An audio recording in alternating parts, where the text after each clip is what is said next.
Salamu alaikum, Mwalimu Mapesa hapa. Leo ningependa tujifunze Kiswahili kidogo. Na leo tunaenda kujifunza kuhusu vipashio vya lugha. Katika Kiswahili kuna vipashio vinne vikuu vya lugha, na tunaenda kuanza na kile kipashio cha chini zaidi cha lugha ambacho ni sauti.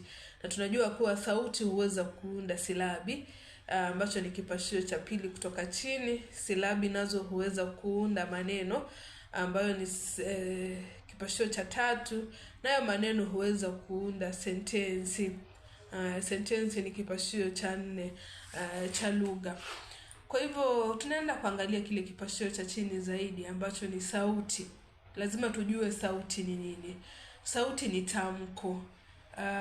Ingawaje kuna milio ya magari, kuna kengele, kuna milio ya ambulensi, hizo zote ni sauti.